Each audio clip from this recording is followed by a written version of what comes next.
All right, I'm going to try this one more time.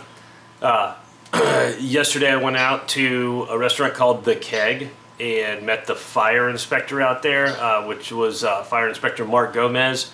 And also he had an associate, Inspector Jennifer. I don't know her last name, but she specializes in hazardous gases. And so anyway, we were out there to meet to discuss the new CO2 detector laws and rules that they're now implementing from the 2018 International Fire Code.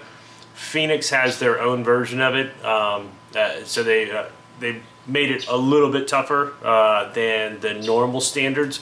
So I needed to get clarification because I didn't want to go overboard with this thing. But the determination is if you have over 100 pounds of stored gas, and that's 100 pounds or more.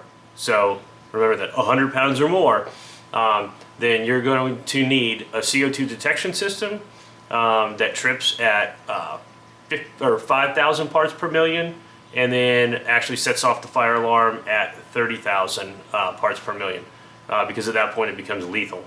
That also needs to trip mechanical ventilation from the inside, needs to send it outside the building. And that's kind of the hard part, because in this particular restaurant, there's no place to locate a vent that's not 10 feet from an opening door or window. So we have to vent it out of the roof, which is going to require roof penetration, which, you know, is a pretty big deal. So in order to accomplish this, I originally was told I was going to need 3 permits, one for the fire alarm, CO2 tie-in, one for electrical to provide. It has to be on its own dedicated circuit, just like a fire panel, with a lockout tag on it, and then another permit for construction. So that would have brought me to 3 permits.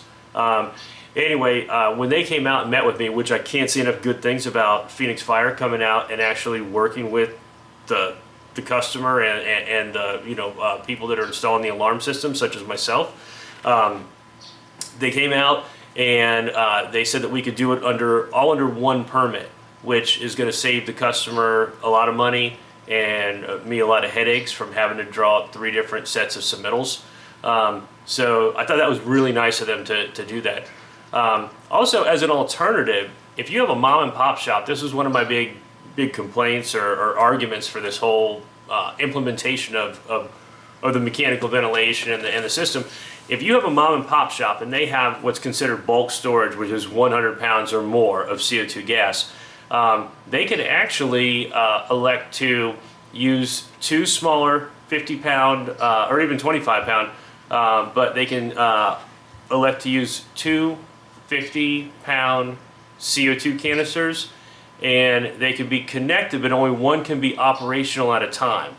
So it's very important that only one can be operational at a time.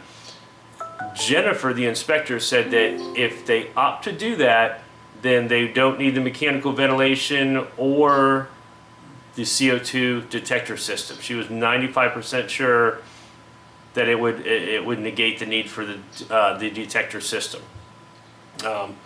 Also, you could, in order to avoid the mechanical ventilation part, you can move the bulk CO2 storage unit to the outside of the building, but it then needs to be inside of a cage with barrier guards placed around it so that it can't get hit by a vehicle or damaged in any way.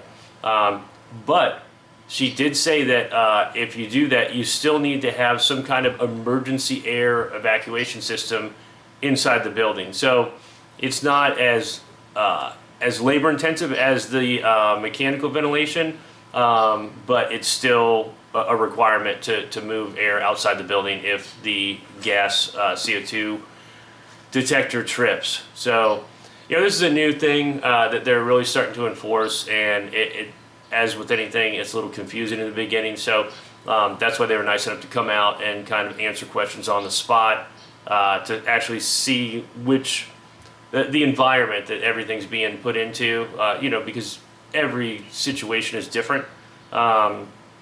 Another thing to remember is in the code, it says that the lights